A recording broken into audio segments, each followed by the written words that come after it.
Good afternoon, good afternoon, good afternoon, and welcome to the best talk show on a Thursday that you can ever be listening to. I'm talking about the one and only, the hardest working lady in the VA, two up and two down. I'm talking about in Virginia Beach. I'm talking about that community activist, the one and only, the legendary Georgia Allen. Hey, Allen, are you in the house today? Hello. I think so. I think I've Oh, arrived. How are you? Can you hear I'm me? doing okay. Right. Okay. I wasn't sure if you could hear me or not. Oh yeah, I Uh, heard you. yeah. Back in town, back in town, back in town. Been busy. Yeah. Oh man. At least you get to go somewhere. NACP conventions and Yeah. Washington, D.C. and Charlotte, North Carolina. It's been a busy time. So, what are you up to? Me, I'm everywhere and everywhere. I have so many meetings this week and stuff that I'm working on with, it gets crazy, but you got to keep moving. A good crazy, like getting Oh in yeah, good yeah, trouble. We're getting in good trouble. So we're doing all right when we're getting in good trouble. yeah. I'm getting a lot of good trouble with Facebook. They don't like me putting that up. That's they hey, yeah, but I got to do hey, what I got to look, do. you got to do what you got to do, right? Yeah, I'm paying for it. They ain't free. I got to tell people you can slow me down, but you can Mhm. never stop me. All You right know, now. All never right gonna stop me. now. There we go. There we go. Anyway, I'm so excited to be here. Running a little bit late. I had a whole lot of stuff going on, just like you. Just Mhm. like you. Oh, look, since I've been back on the ground, my boots haven't got off the ground yet. Mm. I'm like boots on the ground every single day, but that's Mm. okay. That's Yeah, okay. That means something good is about to happen, no doubt. and so I'm excited about that as we get started today. Good afternoon, everyone. It is Thursday, and I am Georgia F. Allen with GA for Justice. Our topic today is always vote. I don't care when it is, it's always vote. But our topic for this specific show is defying the odds. Defying the odds. And our Kwanzaa principle is NIA, or purpose, to make our collective vocation and the building and developing of our community in order to restore our people to their traditional greatness. It's time for us to get back to our traditional greatness. There's a lot of foolishness going on, and we don't have time for all of that foolishness. Our faith message is from Job 42:2. I know that you can do all things. No purpose of yours can be thwarted. And I use that scripture because I was thinking about Malcolm Jamal Warner, who we've just lost. And it says, no purpose of yours can be thwarted. So his purpose while he was here and the things that he did, even though he's no longer here, his purpose cannot and will not be thwarted. So, greetings to everybody. Yes, it's Thursday, and I am Georgia F. Allen with GA for Justice. As always, I want to thank Mr. Henderson Vaughn, aka Captain 85, aka the Dream Maker, on the one and only WVDM, who has opened up the airwaves so that we can bring to you, to our personal listening audience, a simple conversation. A conversation for information, a conversation for correction when necessary, as well as a conversation for transformation. And there's a whole lot of transforming going on. I always like to do a disclaimer. Many of you are well aware that I am and have worked in the civil rights arena for quite a long time right here in the city of Virginia Beach. Been a community activist for decades. Therefore, the various positions that I take are mine and mine alone. I do not speak on behalf of any groups or organizations.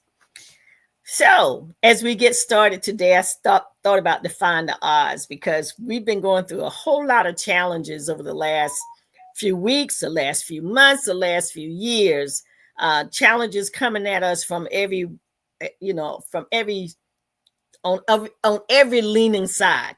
I have a tendency to get my scripture and my tongue tied sometimes, but I feel like there are challenges and things that are coming at us on every leaning side. And even with all of that, we have to be able to pivot and to redirect, to re-strategize so that we're able to defy the odds. And I look at it from a standpoint of those who came before us. Many would probably look at some of those people, and I like to talk about Ida B. Wells because Ida B. Wells put pen to paper. She was like, I'm going to tell the truth whether you like it or not. And we're living in a time where everybody is afraid to speak up and speak out. A lot of people are afraid about truth. And so you hear folks that don't care about how many lies they tell. And so they're out here spreading all kinds of foolishness while other people are sitting on the sidelines being silent. But Ida B. Wells was like, you're lynching people. You're lynching my people. And I'm going to put it in print so that everybody can know what you're doing. I'm taking pictures of it back in the olden days. I don't know what kind of cameras and stuff they had, a little bit before my time. But she was determined to reveal visibly to people what was taking place. And she was determined.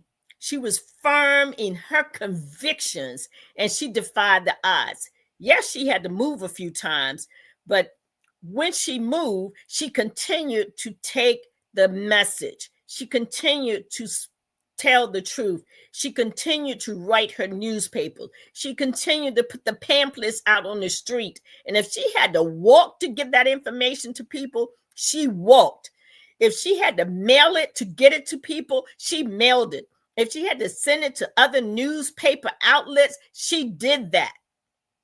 And I'm telling you, there is something wrong right now if we don't feel like we can defy the odds and get things out in front of the people when she had to risk her life on a regular basis to make people aware of what was going on during her period of time that she was here. You got something you want to share? Because you're in the media business and everything. All right. I saw that look on your face. I said, uh-oh. I saw it germinating there.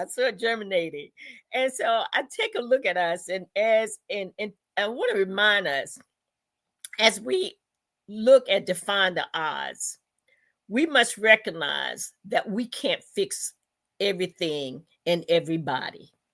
Okay? Let it be known, Black people, you cannot fix everything and everybody. But you're going to have to defy the odds in getting some things done. You've probably heard me say this before about us fixing everything, about us taking care of everybody, about us doing all of this stuff, because we can get in that mindset sometimes. As a people, we have a heart for everyone around us, no matter what. As a people, that's who we are. That's in our DNA. And we never seem to want anyone to suffer. But we suffer in silence. We suffer in difficulties. We suffer through frustration. And in many instances, it sometimes leads to retaliation, because we've allowed ourselves to suffer in silence and not get out there and push back against the foolishness that's happening to us in our blood. And so we sit here and we get in this situation, and we find ourselves in these difficult situations, and we're trying to figure out, how do we defy the odds? They're saying that we're not going to make it. They're saying that our children are going to be locked up. These are the odds that are out there. They're saying that, well, our kids may go to college, they're not going to graduate. they're saying that when our children grow up, they're going to get in trouble. And guess what? They're going to be a part of that criminal system. And so it's this constant battle of helping our children defy the odds of what the institutions and the governments and the other people are saying about us and our families. And so I ask you, how can we defy the odds? Well, we can. How do we know? Because we've seen it done over and over again.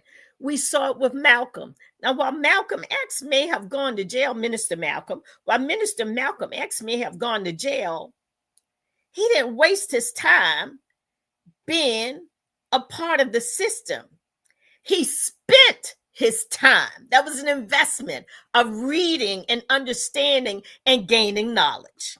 So he defied the odds. And when he came back, he joined an organization called the Nation of Islam.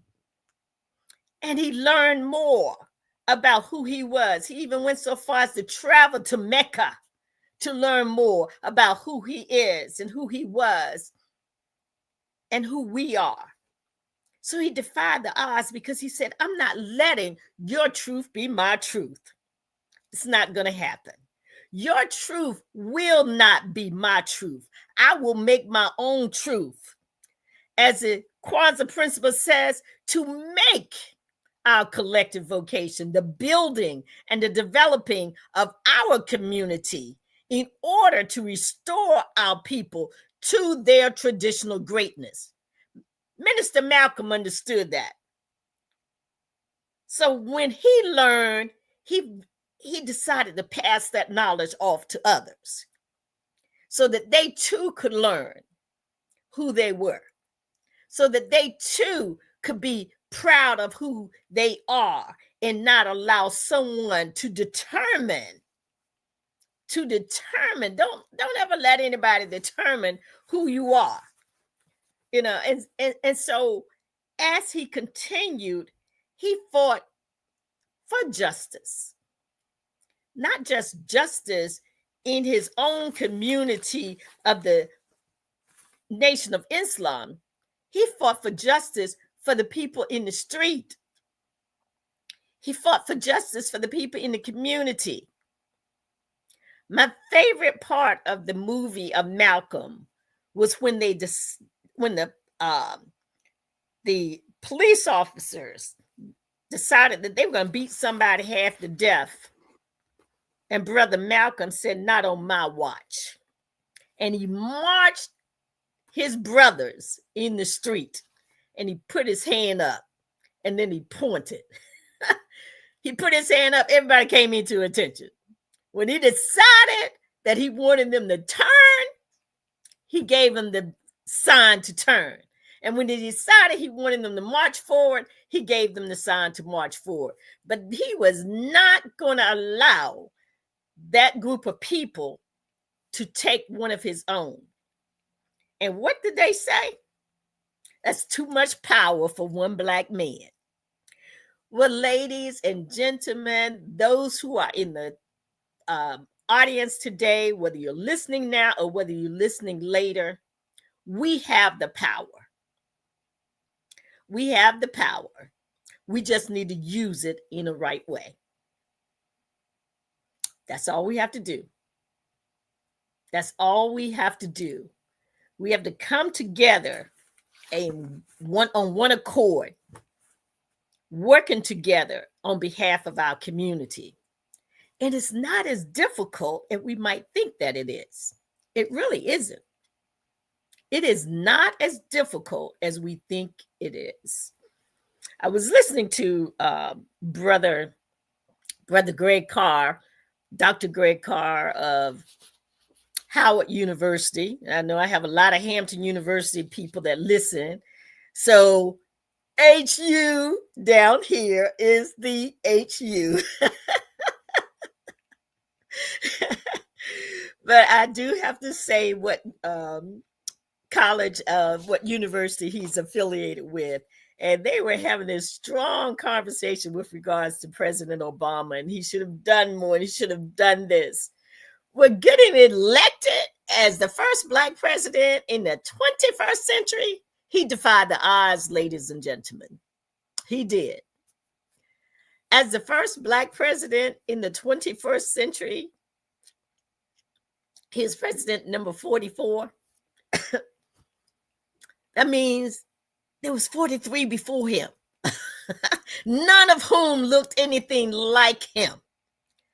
And for some reason, and I don't understand, instead of focusing on the things that he was able to get done, as a community, we have a tendency to focus on everything that this person or that person or the other person does not feel that he did.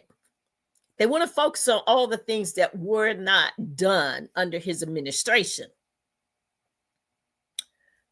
But they don't focus on what was done.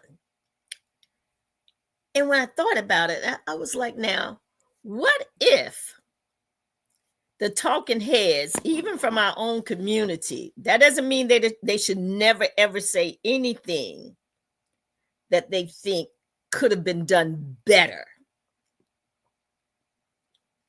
But what if they spent 90% of the time focusing on the things that was achieved, so that is the message that is sent to our children, so that our children know that there is a way that you can defy the odds. Can you beat them all? Probably not.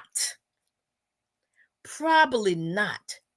But if every single day, every time we hear former President Barack Obama's name, it's always, or in many instances, is from the negative standpoint.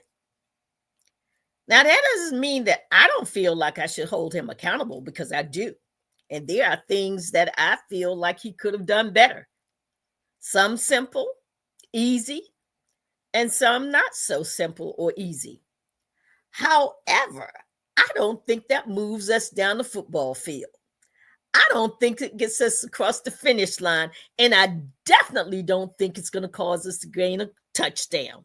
And I'm of the opinion that for my children and my grandchildren, I want to see them make touchdowns. Okay?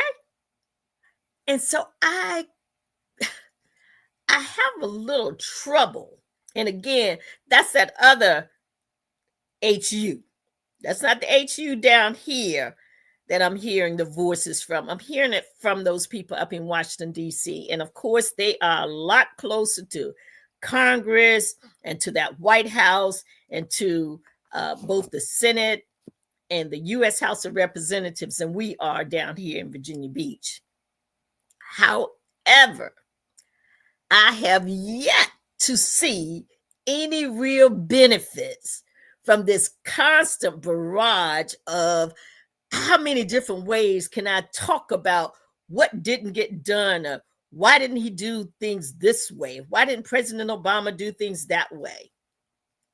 Well, I thought about that for a moment, and I recall when he went into office that the same night, as Jesus was saying, that night that he was breaking bread, he was trying to talk to his disciples. There was another group on that very same night. They were having their meeting too. And in that meeting, they decided that we ain't letting this guy get anything done. So when people say, well, he should have worked harder, he should have done this, he should have done that. Well, keep in mind, while that was his opposition party down in the hole, the people that was upstairs in the room with him was stabbing him in the back too. And those were supposed to be people from his own party. So when you want to talk about somebody, don't look at it from just one side. Look at it from all sides. Because guess what? There are a lot more sides than the one that you're looking at things from. But even with all of that, even with people coming at him both in his party and outside of his party, he defied the odds again and again and again. Was it easy? No. Was he frustrated? I'm sure he was. Were there difficulties? Yes. And did he sometimes deal with that and suffer in silence? I'm sure he did. Because I'm sure there were many times when he wanted to come up to that microphone and say all types of things, but he was disciplined. There's something about being disciplined that changes the atmosphere, that changes outcomes. And so I want to commend President Obama for defying the odds by coming from a community that didn't even look like him, losing a mom and a dad at a young age, early adulthood, but still a young age, having to be brought up by a community that didn't look like him, a grandma and a grandpa. And even with that, he experienced, even in his own family, some prejudices and some uncomfortableness and some racism. Was it harsh like we see with the lynching, or whether or like we hear when the people go and say, Jews will not replace us, and this group will not replace us, and they're riding in their cars and they're riding on top of people and they're pulling out their guns? Was it that type? Absolutely no. But if you've come from a certain background and you are accustomed to certain things, even when your children or your grandchildren are of diverse backgrounds, if the only thing you've ever known has been a white community, you even have to get comfortable with your bloodline when that bloodline does not look like you. And I think that sometimes we want something from people that they cannot give, because there is that struggle with someone like a President Obama, because unlike those of us, or many of us, who are in families of interracial marriages, those interracial families are still kind of centered around the same culture as you. But he was in a totally different situation. Mama from Kansas moved all the way to Hawaii. All the way to Hawaii. So here we are again with a whole different culture. Then ultimately move over to Indonesia. Here again, another totally different culture. And so he's navigating being in community of Indonesians, being in community with Hawaiians, being in community with European Americans who happen to be part of his same bloodline. So what is he supposed to do? Oh, well, you're feeding me, you're clothing me, you're giving me shelter and everything, but you don't look like me. and I'm supposed to somehow, after being raised in this environment all my life, because remember, he was never really raised in the hood.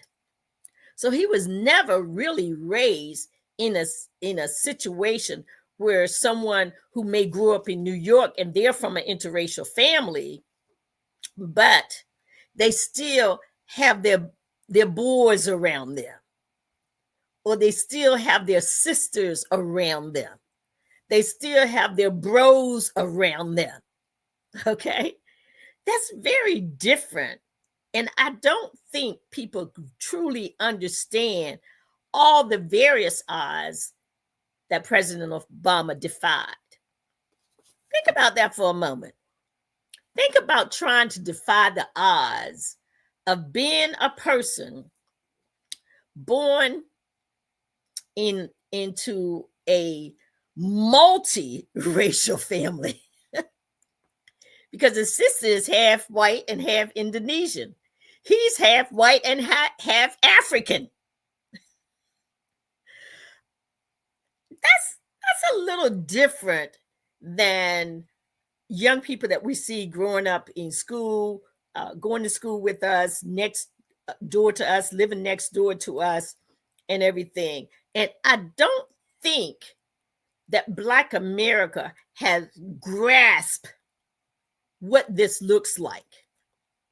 I don't think they have grasped what it may have felt like, even with him writing the book to try to help people to peel back the layers of what President Obama grew up with and went through. I really don't think even the professors, even the most educated people, even the sociologists and the psychologists, none of those people seem to truly understand what this man had to go through and all that he had to do to defy the odds. Even as he replanted himself from California to New York and from New York to Chicago. Even with all of that, his grandma was still alive, okay? Because she lived almost up. I'm trying to remember.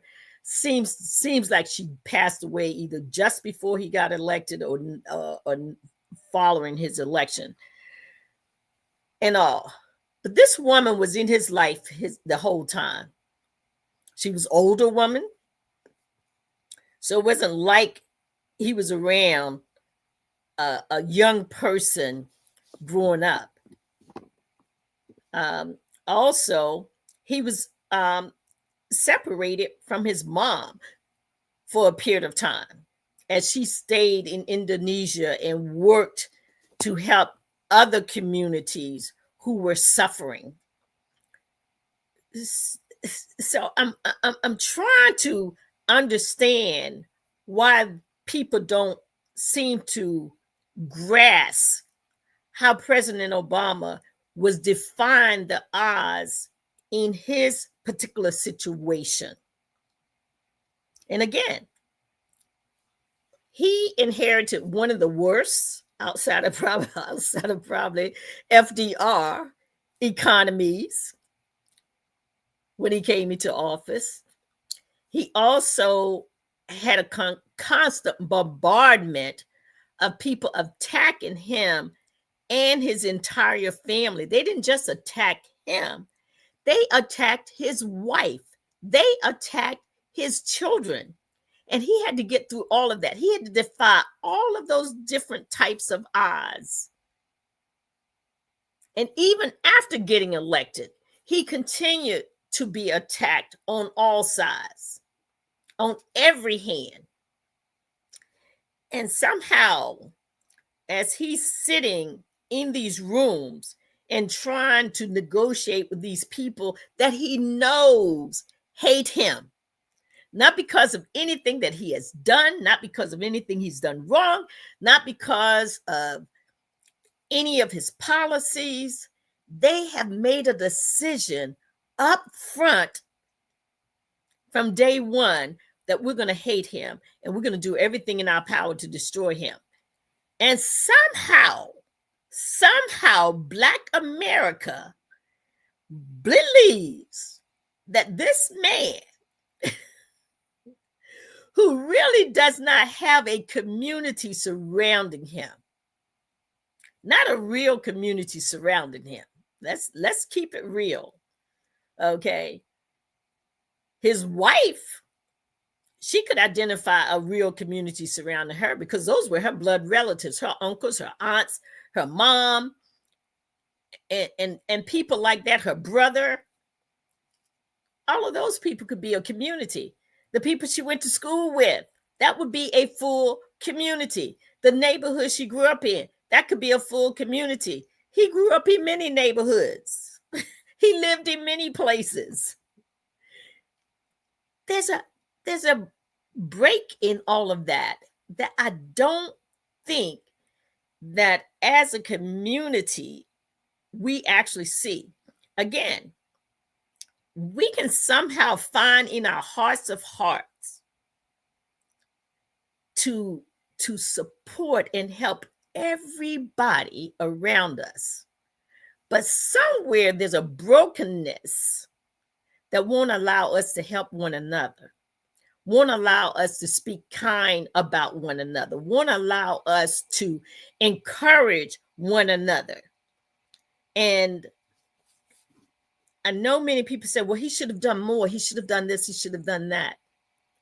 Were you sending him uplifting messages on a regular basis? And then at the end, as a reminder, I like to see you do this, this, this. Did you have a community that said, okay, we know this can't be easy being the first Black president in these United States when you have these people that are standing on the street corners with clown faces on and got all kinds of objects that look like weapons of some sort or another, riding around in these big trucks and bullhorns, screaming and yelling and calling him names on a daily basis. But not only him, his wife, pictures all over the internet with some of the most horrific depictions of human beings that you could ever see, but he still defied the odds. And I want people to understand this man defied the odds. All these circumstances surrounding him. You got a person that's been convicted of how many different charges? And they put him on a pedestal. But then you have a person who worked to try to make your life better, and the vitriol and the hatred that they have. And here it is. How many years later? His term ended January 20, 2017. And we're sitting here in July of 2025. Help me to understand why are there media outlets today that look like us? 6 years he has been out of office. 6 years. And you're going to beat this to death of what he did not accomplish. I think he should have worked harder. I think he should have done this. And I think you should shut your mouth. I think you should shut your mouth. Because most people would have quit on us. Most people probably would not have run for a second term. You got to have a little bit of a spine after all that he was going through with his children in elementary and middle school. Both of them was in elementary when he arrived, because one was 6 and the other one was 10. So hadn't even gotten to middle school yet. And he was suffering through all of that, defying the odds day in and day out, under attack as if he was in a war. And technically he was. So, with that being said, after watching President Obama, I don't think we have any excuses not to defy the odds. I really don't. Okay, I'm running a little late. We need to do some announcements and acknowledgments. Okay. All right. Announcements, acknowledgement, and commemoration for the month of July.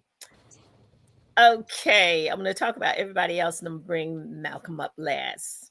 Okay. Marcus Garvey founded the Universal Negro Improvement Association July the 20th, 1914, or thereabout, because you can't always depend on these dates.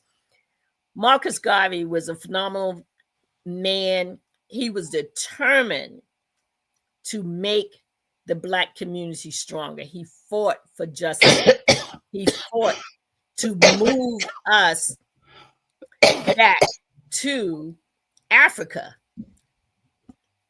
And for those of us who were here, he fought for us to stand up for one another. The National Association of Colored Women's Clubs was organized July the 21st, 1896. June M. Bolin, B-O-L-I-N, was sworn in as the first African-American female judge on July the 22nd, 1939. Jackie Robinson was named to the Baseball Hall of Fame July the 23rd, 1962. Charles S. Johnson lived from 1893 to 1956, was the first African-American president of Fisk University. And prior to becoming president, Mr. Johnson was the head of the sociology department for Fisk. He conducted studies on how economic and social factors produce a racist culture. The ship USS Harmon was the first warship named after an African-American, and it was launched in 1943. July the 26th, 1948, the legal basis was established for desegregating the armed forces. Also upcoming. Okay, now we're going to talk about Malcolm Jamal Warner. We lost Malcolm Jamal Warner on July the 20th, 2025. Malcolm was born August the 18th, so it was 1 month before his birthday, 1970.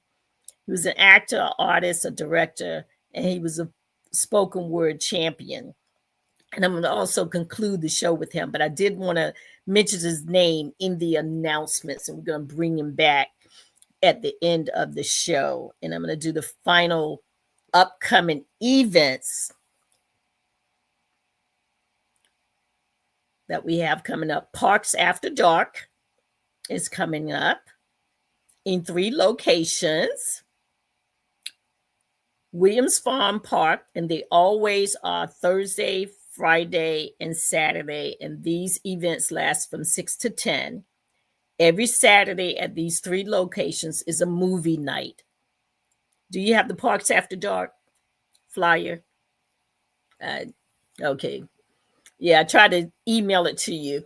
You'll have it for next week.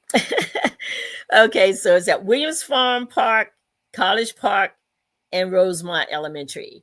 I think the College Park, they didn't put it on the flyer. I think the College Park is at College Park Elementary because their park is not up and ready yet. They're in the process of getting that up and ready. And so, again, they're every weekend, Thursday, Friday, and Saturday. So they will be there July the 24th, July the 25th, and July the 26th. We encourage you to bring your family and friends out.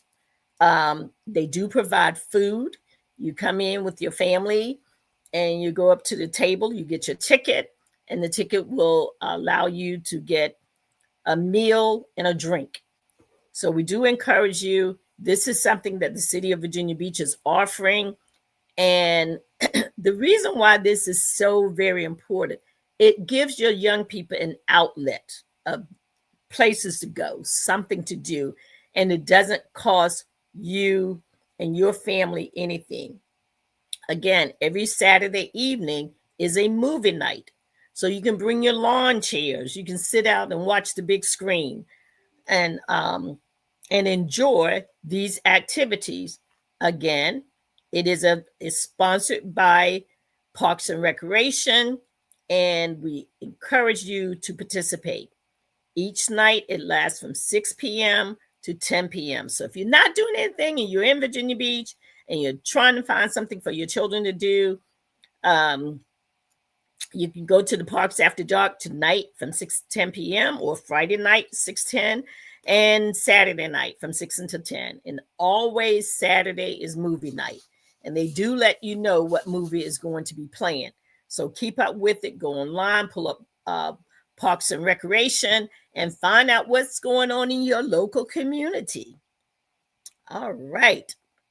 So as we come to the close of today's show, we want to take a moment to commemorate Malcolm Jamal Warner,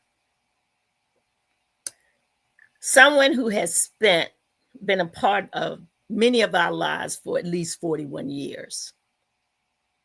And why do I say 41 years? Because he was 13 years old when he joined the Cosby Show. He passed away at age 54, almost 55 years old. And as Dr. King would say, while he joined the Cosby Show at age 13, but he didn't stop there. Malcolm went on to do music. He went on to do spoken word. He used spoken word to get a message of inspiration, a message of consciousness, a message to our community. He lived a life of dignity, gentleness, respect,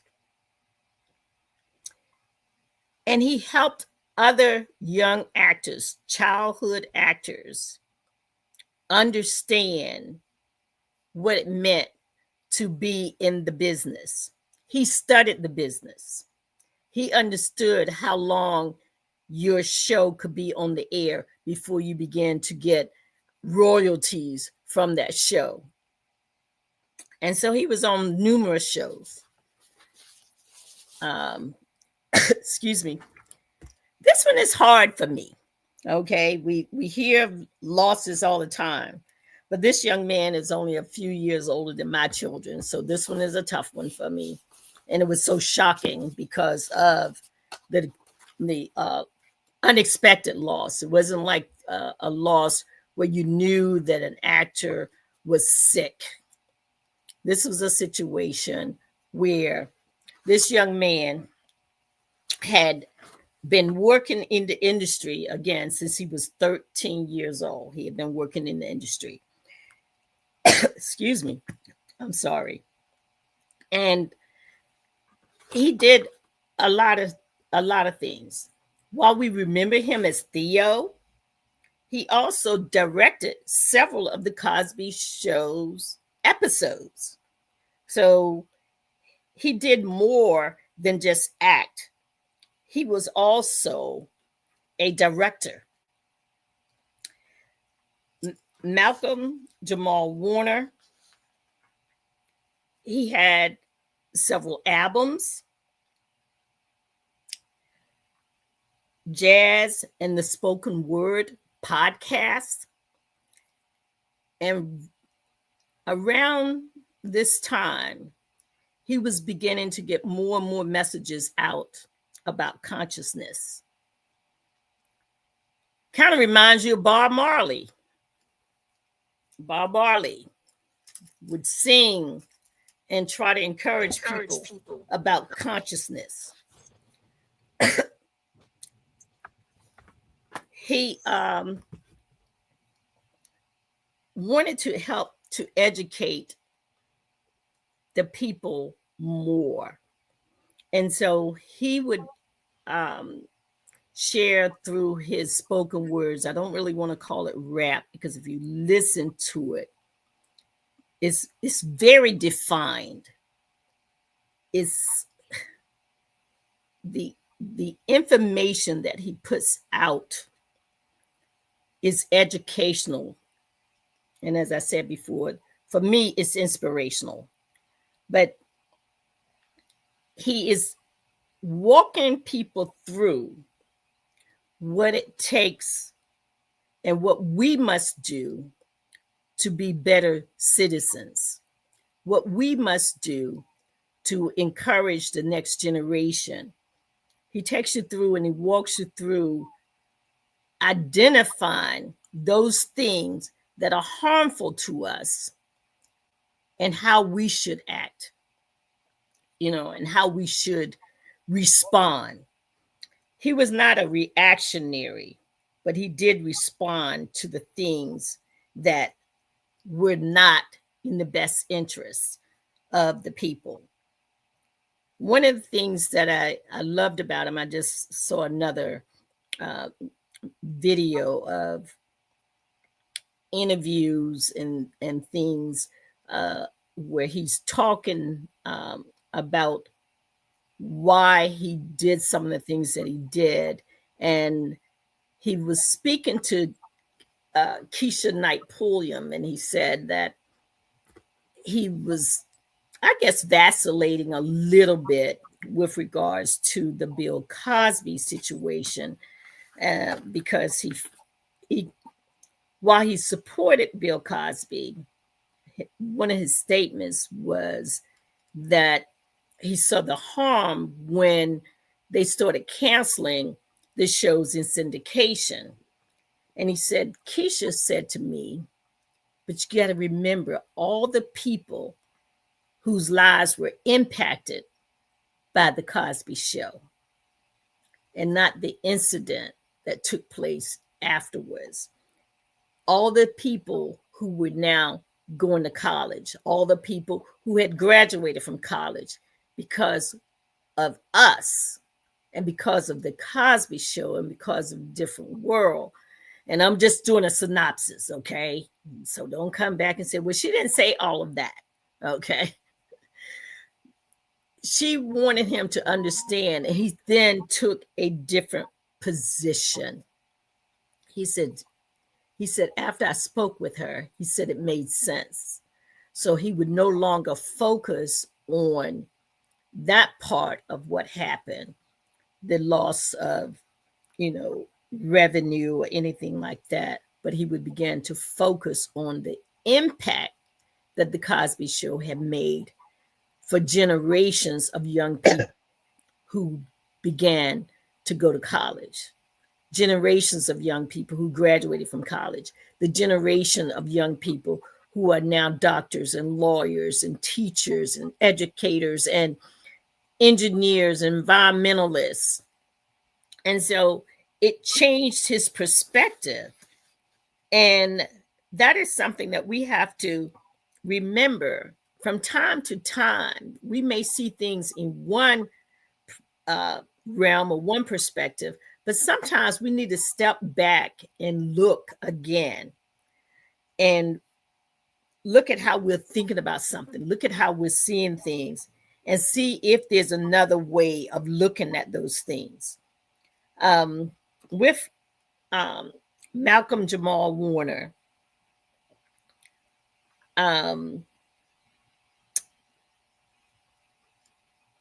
he wanted people to stop defining us, which is one of the things that I talk about a lot with KWANZAA.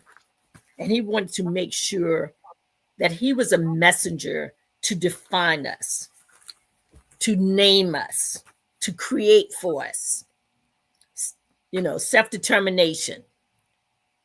He embodied that, to define ourselves, name ourselves, create for ourselves, and speak for ourselves. And do not allow others to define us, speak for us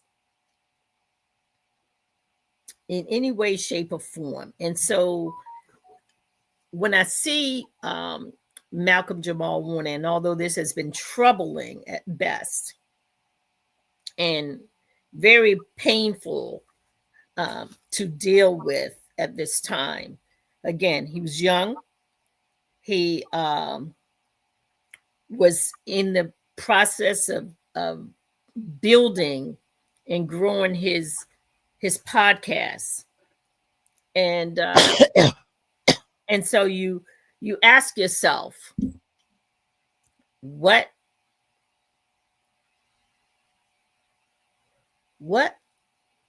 was the reason why he had to leave us so soon? Because he was everywhere. He was in in a film, Drop Zone. He was in the HBO, the Tuskegee Airmen.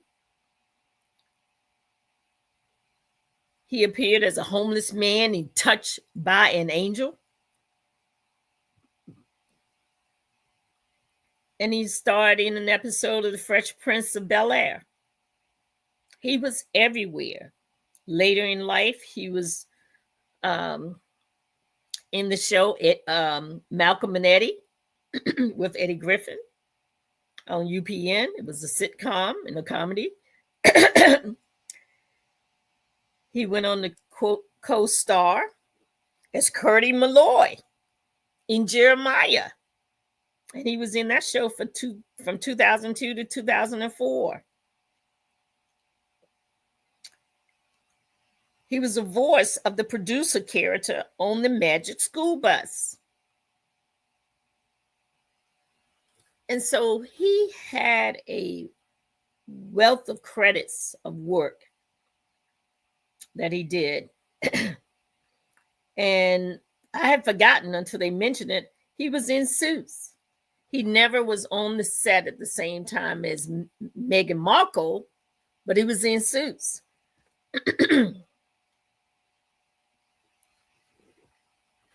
He was nominated for Emmys, nominated for NAACP Image Award for his role in Reed, R-E-E-D, Between the Lines.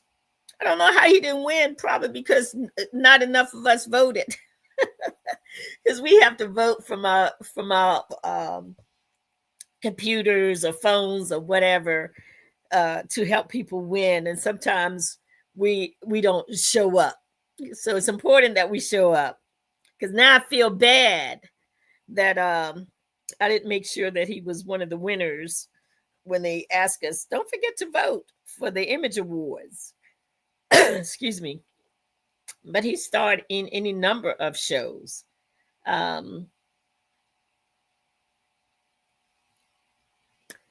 He was also involved in the Crime Story production, American Crime Story, the production, The People, the O.J. Simpson, based on the trial. Warner played the prison counselor. And again, he was in Suits, the one that most people remember, Meghan Markle. They don't always remember some of the other actors and some of the other characters. But he was in that show as well. But the show that I really loved is The Resident. That's where he played the doctor. He was cocky. He was smart. He was brilliant. He was one of the doctors that if it was one of the worst situations that some patient was in, he was the doctor they called because he was the best at performing intricate surgeries. So Malcolm, as we close out the show today, we don't want to say goodbye. We just want to say so long, and we will see you later. And with that being said, we come into a close of the show today. You forgot one. You forgot to mention one. Did I forget to mention somebody? Yep. Who? This gentleman right here. Okay. Pop him up. Yes, absolutely. Absolutely. I was supposed to tell you guys about the African king, Ibrahim Touré. Mm-hmm. He has been an outstanding president of Burkina Faso. in Africa, and he doesn't take any mess. And I'll probably talk about him several times after this. Okay. But please keep an eye on him. Please keep this gentleman in prayer. I think he's 34 years old. He has been fighting for justice over in Africa. He has been fighting to make sure that Europeans don't continue to steal the gold and the minerals out of his nation, and that those minerals are being used to do infrastructure, to build schools, to build hospitals, and to take care of the people. And so we want to give him a shout out, and we want those of you who are listening, keep an eye on him, because there's been two situations recently where people have tried to take his life. And thanks be to God, he has watched over President Ibrahim Traoré, and he is still standing. And the one thing that I love about it is that the other African nations are now coming together on one accord. We have at least 3 to 4 nations who are now coming together and fighting back against Western interference in their nation. And so we want to keep that in mind. And then finally, I just want to remind everybody that the 10-1 voting system and the referendum is going to be on the ballot in November. We need you to keep your eye on that. We need you to know that we are fighting to ensure that the 10-1 voting system stay in place. And I'm going to remind you about this off and on from now until November. The 10-1 voting system ensures that each district has representation. There is a group of business people who have been raising, and now it's up to $350,000 plus to put an old system that they want to call modified in place that allows us to have 7 districts and 3 at-large seats for council, and then our mayor. Well, what they are not telling you is that those 3 at-large seat members could literally all come from one district. So that would ultimately put any one of the 7 districts in a position where 4 of the city council members actually lived in their district. So let's say district number 1 or district number 2. They could literally have their council member and then 3 at-large members in that district, which will ultimately give that district 4 council members or 4 school board members. So I want you to keep that in mind when they say every vote counts. Well, if they stack the council, because that would mean right off the bat, they have 4 members that's going to vote their way. Chances are the mayor will vote their way. That means they already have 5. They only need 6 to pass almost every type of legislation that comes before city council. Mm-hmm. So if they already have 5 out of the gate, they only have to convince one more person to vote their way, or pay one more person if necessary to vote their way. And I'm just using this as an analogy. I'm not saying this is actually what will take place, but I want the listening audience in Virginia Beach to keep that in mind. The reason why we're fighting so hard for the 10-1 district voting system is to allow everyone to have one person, one vote. The other thing is we can then, as the people, pool our resources together and contact city council members to get them to vote the way that we need them to vote. Our city council member is there to champion the concerns and the wishes of the district. But we as citizens still have a responsibility to encourage and lobby on our own behalf. So, with that being said, yes, it's Thursday, and this is GA for Just Is. We come to you each and every week. I trust that this was helpful in looking at how do we defy the odds. We've seen it done before. We can do it again. So, with that being said, I will see you next week. Back to you, Right. All right. Once again, a great show. A lot of informative information for the community. And please share this, because sharing is caring.